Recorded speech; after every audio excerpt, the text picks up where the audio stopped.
Have you ever been accused of railroading your players?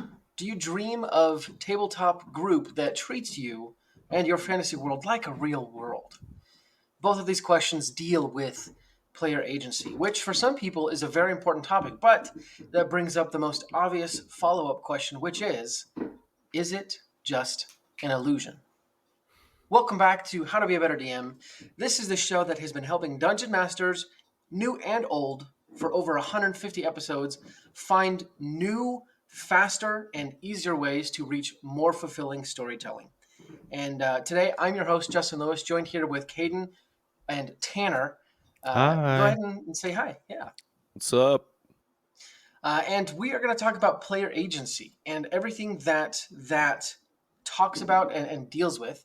So, without any preamble, aside from the preamble I just gave, let's dive into the topic and start off with the generalized question of what is player agency in your guys' views?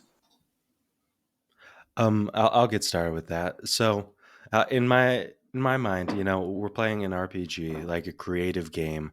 Uh, Player agency is like, okay, if they want to do something, like, can they? Like, how much actual ability do they have to go over and talk to an NPC that you didn't plan on them talking to, or to do a different course of action? Like maybe instead of conquering the dungeon, can they build a fort and have a sleepover in it? I think it's just a matter of, are they able to do what they want to do? Interesting. Kaden, what do you think? Yeah, that pretty much sums it up. I mean, it's like, do you have a sandbox, or do you have a plot line that is designed to follow, and that's what they're going to do. So So, I think then the next question is why do some DMs view player agency as wildly important? I think it's because so many of them feel like agency is, well, I mean, I think for everyone, it's a matter of, are players going to go along with what you want? We talk about railroading a lot, but like, are they actually going to go along with the main story you did, or are they just going to be little murder hobos and just derail everything? You know? So it sounds like then agency is important for some DMs because it deals a lot with their preparation and making the dungeon master think on their feet. Is that what I'm hearing? Yeah, absolutely. Especially because, uh, if for me as a DM, like, I put too much effort into planning, and then if they don't go along with it, it feels like a personal slight. Like they're insulting my usage of time, or rather, I'm just upset that I put in all that work and it didn't end up doing anything. So I think that's why the agency becomes such a, I don't know, such a conflict point where, and that's what I'm working on a lot of times, is just being a little bit more loosey goosey, being willing to think on my feet, create new storylines, or kind of do what the players want to do, but find a way to kind of curve it back into what I had planned. Yeah. And I think was actually, Caden, go ahead. okay. Sorry, I was just gonna say. I was thinking about that. How much agency do players actually have um, in my campaigns? And I think that when things start to go in a direction that I'm, unprepared for, or I'm getting sick of improvising, I do tend to kind of drop more hints towards the plot line. I'm like, okay, well, how could I get them to go investigate this? Maybe there needs to be like another clue that pops up, or another event that draws them in, because that first one obviously wasn't enticing enough. Yeah, I think that hints on, the question that I opened up the episode with, which is player agency an illusion? And I think that's such a fascinating question because often, in my opinion, dungeon masters are almost like magicians, right?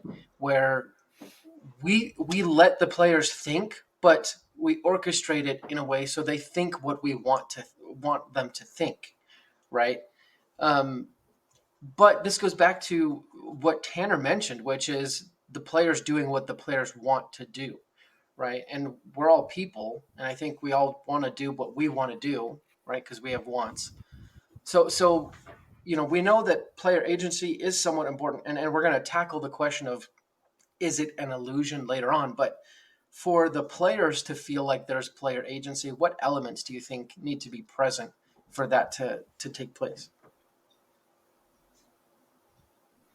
I think there probably just needs to be a variety of, like Tanner was saying, NPCs to talk to. There needs to be a variety of places in their immediate area that they can reach.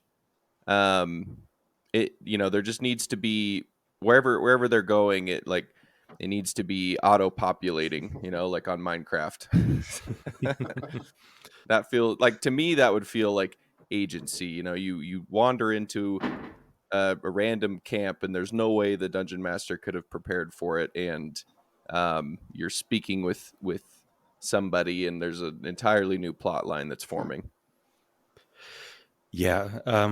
Along with that, I think you said, there's no way a dungeon master could prepare for it. I think DMs need to have plans for the unplanned situations, whether that's like a random table that you can roll on for like random encounters, right? Or Yeah. or you have, or maybe you just know the world and you've spent enough time world building that it's like, okay, so they went off track. They're not going to the town I planned. Fine, I don't care. I know that around here there's a manticore or a bandit camp that I could go have that they could go have fun with, right? And that's like part of the world that I built. Whatever it is, like you want to have these kind of side paths just in mind, so that if they do venture off, maybe you don't even like think like, oh, in this part of the world it has this thing. It's like, no, I have a list of random encounters. They went off path, so random encounter number one, or experience with an NPC. I think there's multiple ways you can plan for an unplanned situation, and that's an important part of allowing player agency, so that you aren't so deathly terrified of it as a DM. Yeah.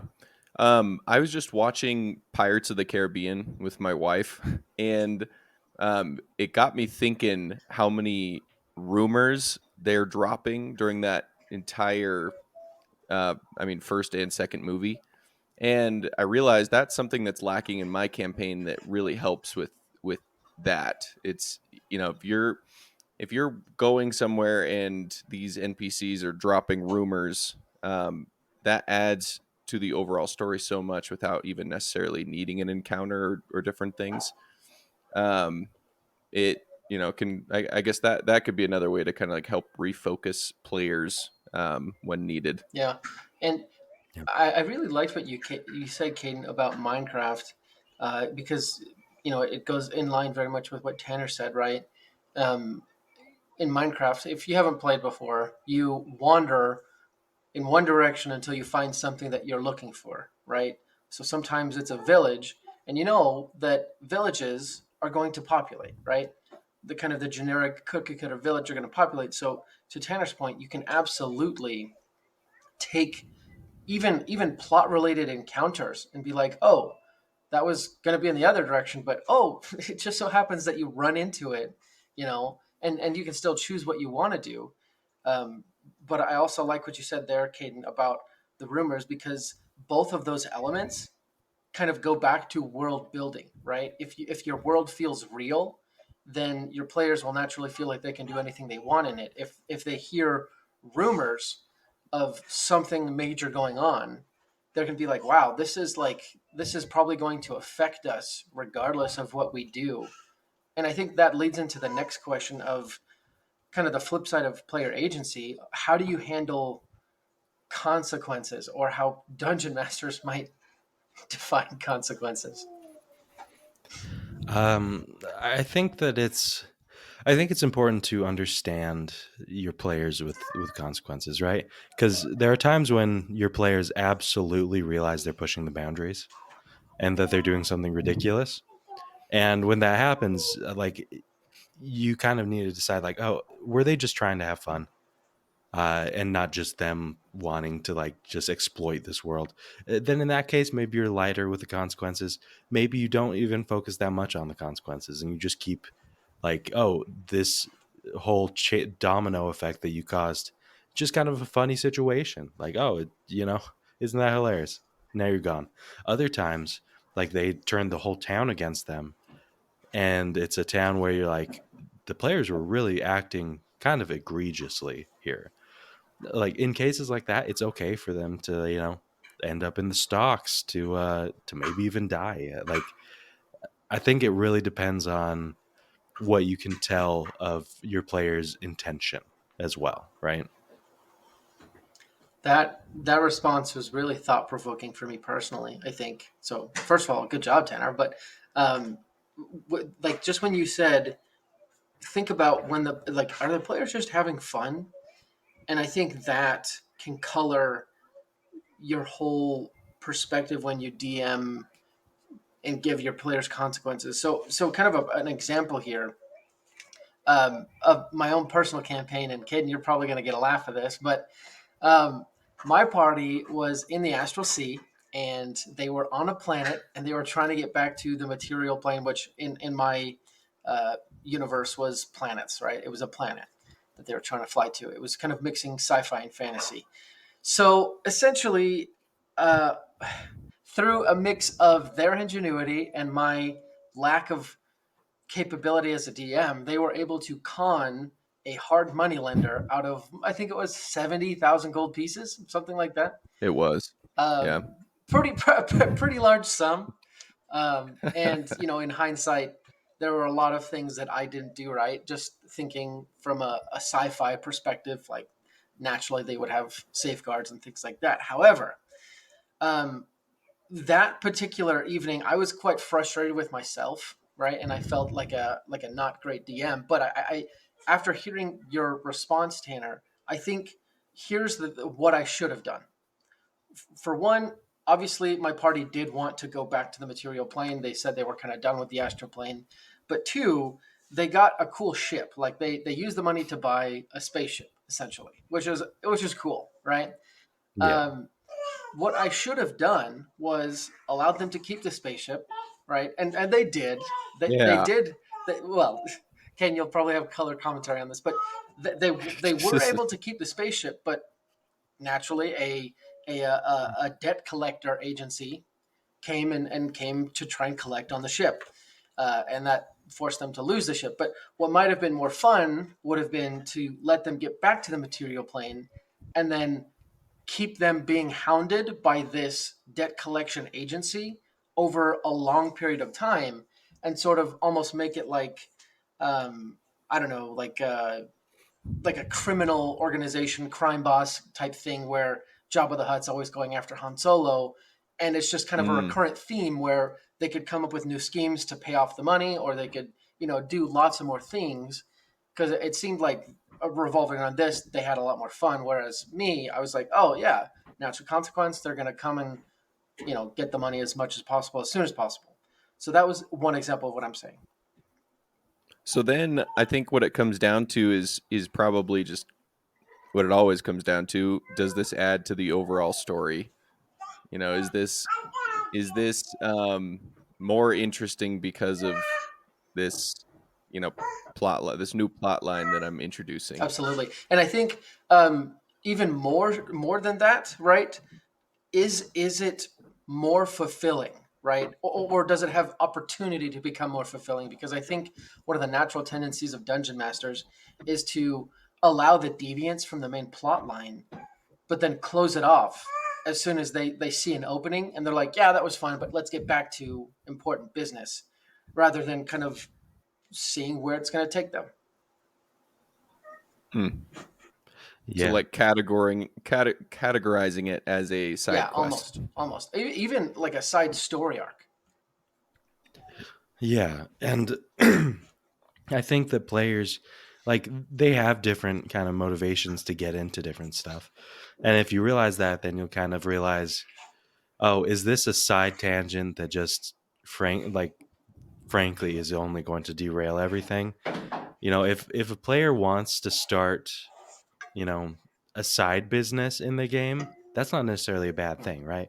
But if you can tell they intend to spend a lot of time on that, then that's a great time to be like, hey, I love this idea.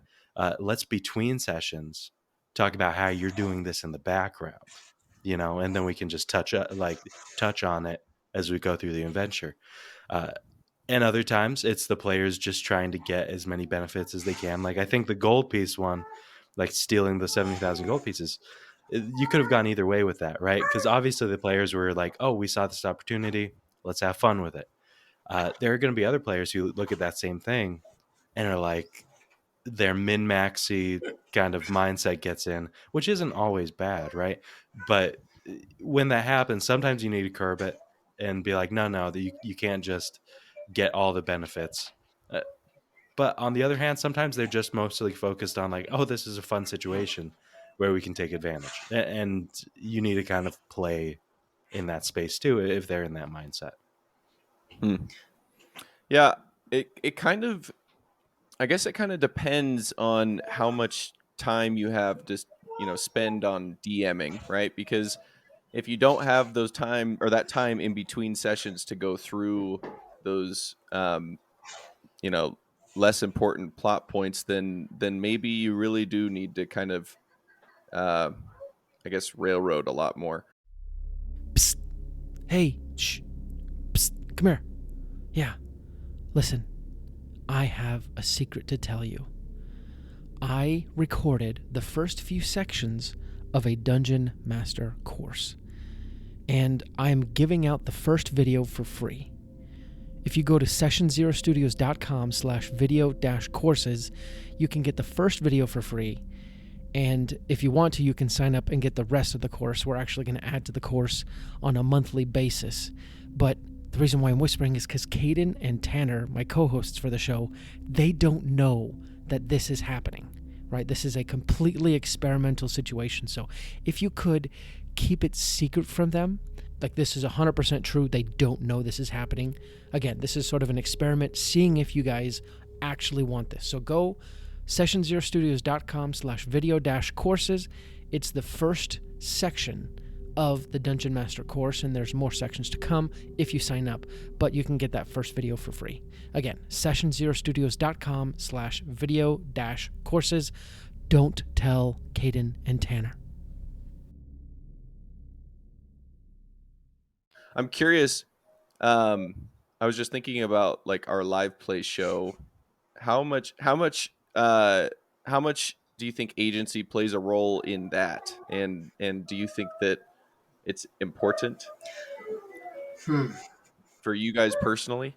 I mean, for me, I feel like it has been more or less railroady, but I think that's also true of a lot of bigger campaigns at the start. Yeah. Like I think that's like Jake in many ways, and this is an important thing on player agency. If you don't actually have like a plot thread or a goal, and if it's not communicated well, and if your players don't get enough time to spend thinking about it, then it's so easy for the adventure to just become, the story of three guys doing a bunch of random stuff, Yeah.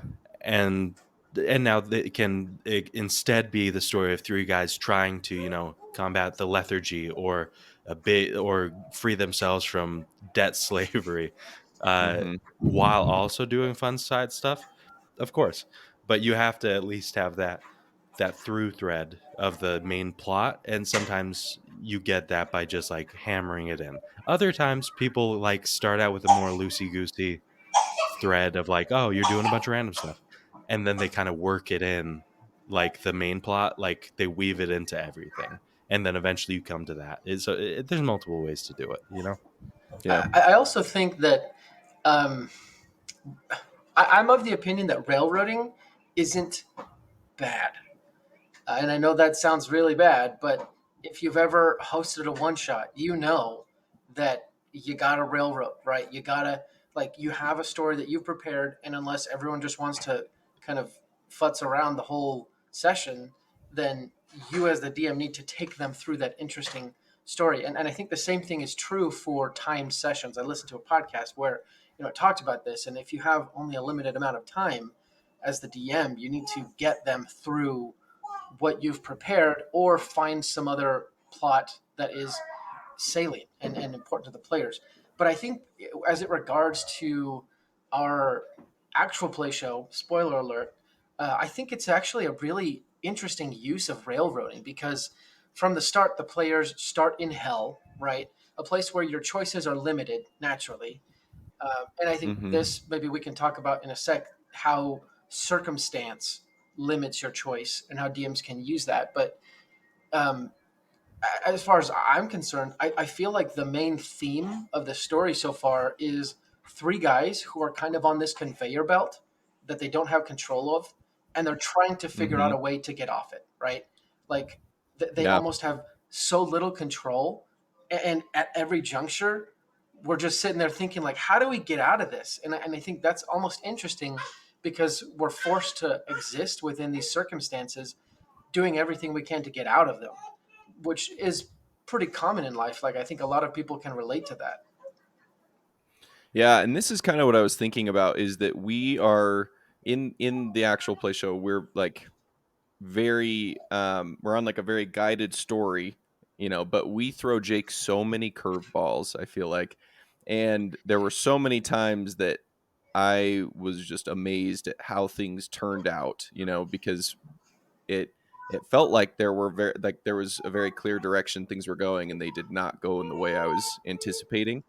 And so in that way, it really comes down to, player expectations more than anything else. Like did your players feel like they were on a, being railroaded, or did they feel like they had choices? Yeah, and I don't know. So, Caden, kind of throwing a partial question back at you. Like, do you hope that our campaign does open up to some extent in the future, and you get a little bit more freedom to kind of just go whichever direction you want, or do you kind of like that it's a little bit more directed at this point?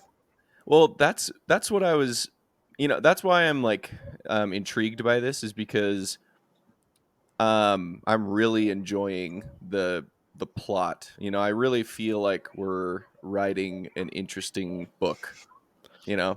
that I like to tune into myself while I'm like going about my daily life. So so I don't know the answer to that question yet. I think that there are things that I'd like to accomplish in that game. Like I want to kill Sheriff Yeah. Dawn. And I think Easy. Elon's made that pretty clear. We've all made that pretty clear.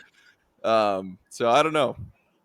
Yeah, I was just thinking about it, and maybe it's getting into this too early, but the question that Justin had at the start about, oh, are other options an illusion? Like, do people have other options?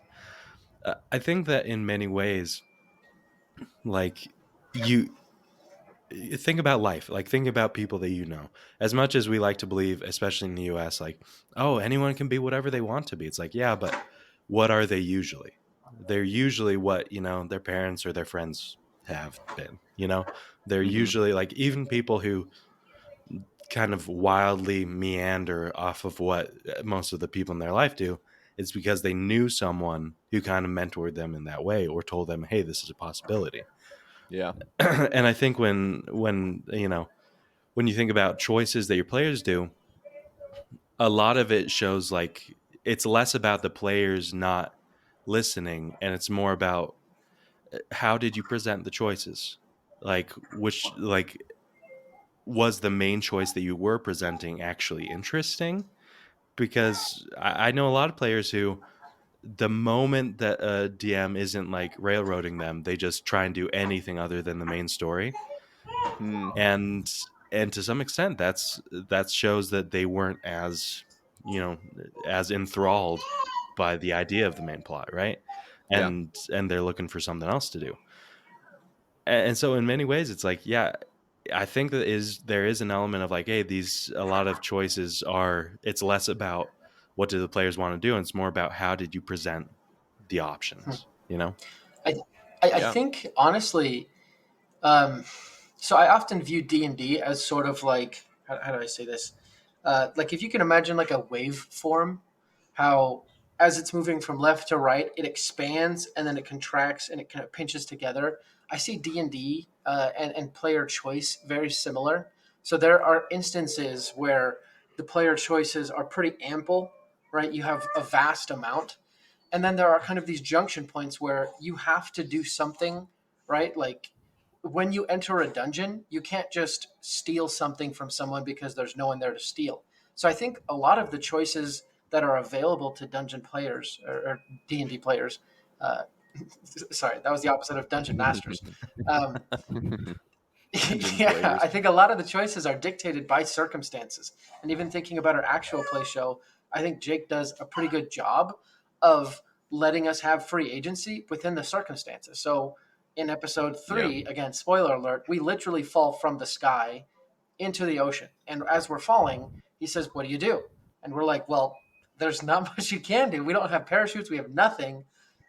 Can we Mhm. look around for a place to see?" And he's like, "Yeah, you see 3 places that might work. Everything else probably is going to kill you." And with that, we have, the illusion of choice, but probably Jake prepared these 3 instances. And Mhm. obviously we didn't end up choosing, well, we chose one, but we didn't get it. I think one of the best ways to give your players choices is to kind of wade into this model of like the waveform. So in certain instances, expand their choices, but they're still confined, right? And I think one of the ways you do that in, let's say they go into a big city, they don't have any pressing concerns. Well, there's still the major plot line going on in the background. And if they do nothing, then so and so bad guy is going to take over the world because they did nothing.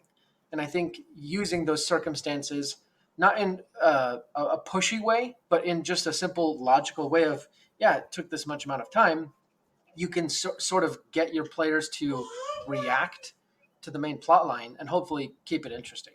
Yeah. And I actually like that example from the campaign about, the different options when we were falling from the sky. Because as we went along, like, I don't know about you guys, but it felt like one option became more clear just for survival, Yeah. because it was like, oh, you can land in the desert. And we're like, well, that's not great. That's not Would have soft. saved us a lot of money, though. I was actually just thinking that. I was like, could we have saved money? And then like Not on hospital Yes, bills. not on hospital bills. And then the other option was like this island, which my character knew was like poisonous. And I was like, well, that's not great. I don't need to breathe, but what about these two? And I think that that's in many ways how DMs go about it, which is fine if you're like, hey, I don't actually want to give them that many choices. Is like, hey, you present different choices and you have prepared the other choices, but try and make the most attractive option the one you want, right?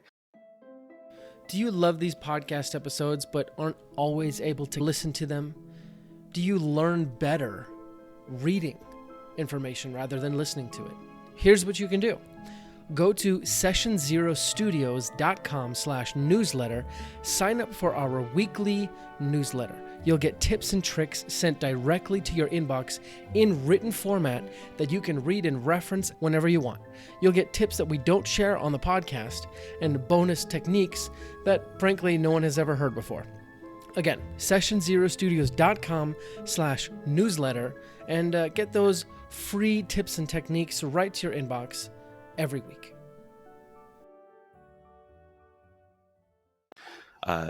Otherwise, if you do want true like freedom, like, and for your players to decide which direction to go, I'd say try and make each one equally attractive, but just different.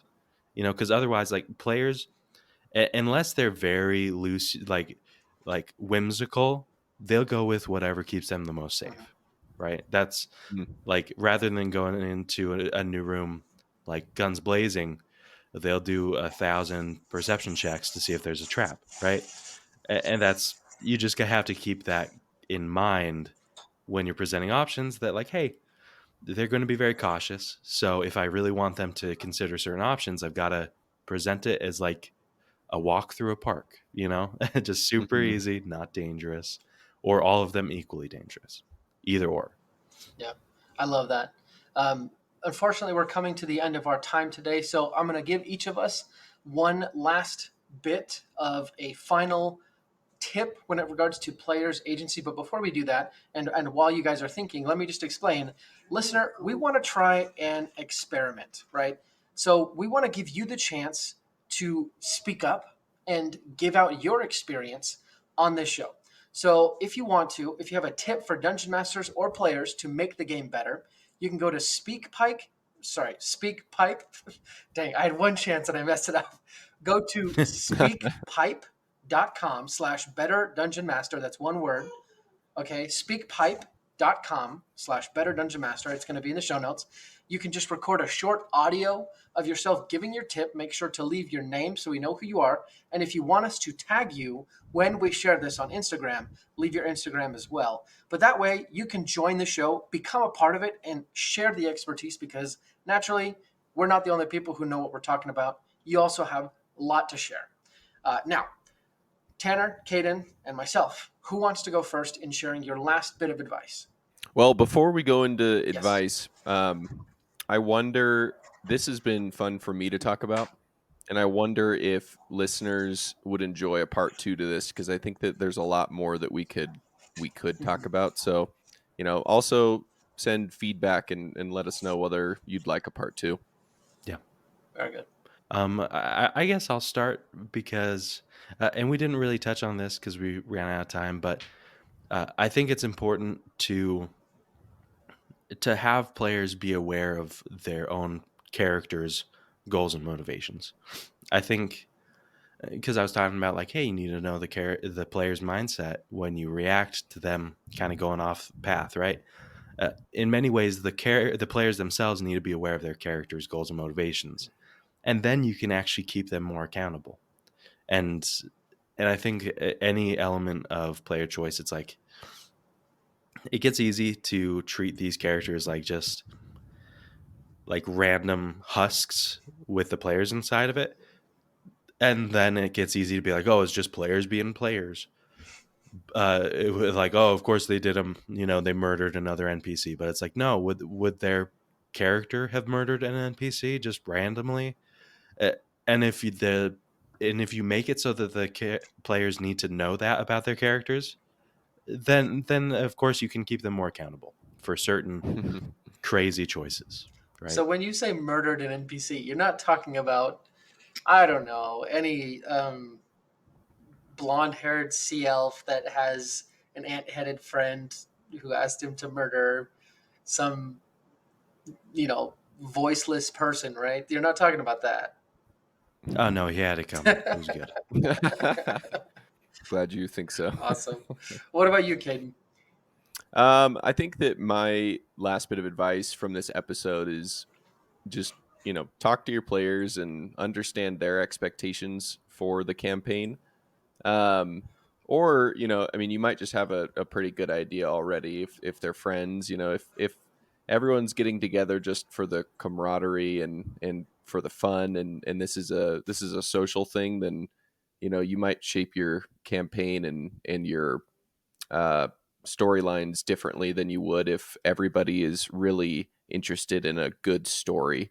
I think that the three of us are a good audience for Jake because we are everything is very story driven. We love our books and plot lines, and so that's what is going to hook us and what's going to make it fun for us. Absolutely. So yeah, just always direct it back to what's fun. Well, as far as me, the tip that I would give you is, one, make sure your microphone is working how you want it to. But two, is hiding what you do as a DM from your players. And I know for those of you who are lawful good, just like myself, this seems shady, this seems underhanded, but really what you're doing is you're giving them the best experience. They come to you so you can lie to them. That's a really weird way to say it, but they don't want to peek behind the curtain because that ruins the immersion, right? That ruins the mystique and the flair. So when it comes to railroading your players and giving them the illusion of choice, it doesn't matter if you choose more player agency or less. What matters is how much the player perceives. So make sure that they perceive that they can do anything they want, right? Whether it just so happens that when they try to steal from someone, you say, oh, yeah, before you steal, you notice that that person has like 5 swords. So do you want to steal from them? Probably not. You know, you can do things like that. Obviously, make it a little bit more tasteful, but absolutely pay attention to the player's perception of what's going on. Well, thank you for listening to today's episode, player. Again, like Caden said, if you like this content and you want to see part 2, message us on Instagram or send up smoke signals, however you can reach us. Obviously, SpeakPipe, you can do that. But thank you, Tanner and Caden, for taking time out of your day to join me today. And player, listener, Dungeon Master, we're going to be back next week for another awesome episode. Obviously, you can check out our other show, The Pact and Boon. But until next week, let's go ahead and roll initiative.